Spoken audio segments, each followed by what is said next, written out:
Welcome to Microsoft Access 2010 Beginner Level 7, brought to you by AccessLearningZone.com. I am your instructor, Richard Rost. Today we're going to work on getting around in our database, making our database more friendly to navigate. We're going to start by seeing how to use the built-in navigation forms, a tool that Access provides to allow us to quickly and easily navigate between a couple of different forms or reports. Navigation forms, however, have their limitations. So next I'll teach you how to build your own main menu form using labels and command buttons to open other forms. This is the best way to take full control over the navigation of your database. Finally, we'll build a customer list form, which is a sorted alphabetical list of customers. You can browse through them, click on any one of them, and then click on a button to go specifically to that customer's form. Again, a very powerful way to navigate through the records in your database. We won't be using a lot of automatic wizards in this lesson. You'll be learning how to do most of this from scratch. I feel it gives you a better appreciation for Access to learn how to do this stuff manually. This class follows Access 2010 Beginner Level 6. If you haven't taken my other classes 1 through 6, you should visit my website at AccessLearningZone.com and take those classes before starting this one. Today's class will be using Microsoft Access 2010. Now the lessons on the main menu and the customer list form will work in any version of Access. In fact, I used to teach those way back in my Access 2003 class. However, Lesson 1, the navigation forms, is unique to Access 2010. The good news is, though, if you are using an older version of Access, you really don't need the navigation forms. They're a quick tool that was added in Access 2010, but I think a custom main menu form is better, and that's why I spend a lot more time covering that. Now, you are strongly encouraged to build the database that I build in class and follow along with me. However, if you're lazy like I am, you can download a copy of the database that I build in this class by visiting my website, accesslearningzone.com/databases, and there you'll find a link to download today's database. But you will get more out of this lesson if you build the database yourself. My courses are broken up into 4 groups: Beginner, Expert, Advanced, and Developer. My beginner courses are for novice users who have little or no experience with Microsoft Access. They are designed to give you an overview of the basic features of Access and cover just what you need to know to be productive. The Expert classes are designed for more experienced users who are already comfortable with Access. Expert classes go into a lot more depth about each topic than the beginner classes do, and will cover more functions, features, tips, and techniques for power users.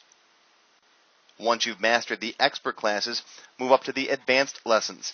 You'll learn how to work with macros, automation, and many more advanced features that really add enhanced functionality and professionalism to your databases.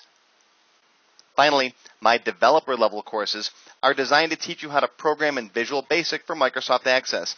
This will allow you to create the most advanced databases possible and unlock the true potential of Microsoft Access. Each series is broken down into different numbered levels, starting with Level 1. Each subsequent level teaches you new and different topics in Microsoft Access, building on the lessons learned in the previous classes. Once you've finished all the beginner classes, move up to the Expert series, then the Advanced, and finally the Developer lessons. In addition to my normal Access classes, I also have seminars designed to teach specific topics. Some of my seminars include building web-based databases, creating forms and reports that look like calendars, securing your database, working with images and attachments, writing work orders, tracking accounts payable, learning the SQL programming language, and lots more. You can find complete details on all of these seminars and more on my website at AccessLearningZone.com. If you have questions about the topics covered in today's lessons, please feel free to post them in my student forums. If you're watching this course using my custom video player software or the online theater on my website, you should see the student forum for each lesson appear in a small window next to the class videos, as long as you have an active internet connection. Here, you will see all of the questions that other students have asked, as well as my responses to them and comments that other students may have made. I encourage you to read through these questions and answers as you start each lesson, and feel free to post your own questions and comments as well. If you're not watching the lessons online, you can still visit the student forums later by visiting accesslearningzone.com/forums. To get the most out of this course, I recommend that you sit back, relax, and watch each lesson completely through once without trying to do anything on your computer. Then, replay the lesson from the beginning and follow along with my examples. Actually create the same database that I make in the video step by step. Don't try to apply what you're learning right now to other projects until you've mastered the sample database from this class. If you get stuck or don't understand something, watch the video again from the beginning, or tell me what's wrong in the student forum. Most importantly, keep an open mind. Access might seem intimidating at first, but once you get the hang of it, you'll see that it's real easy to use.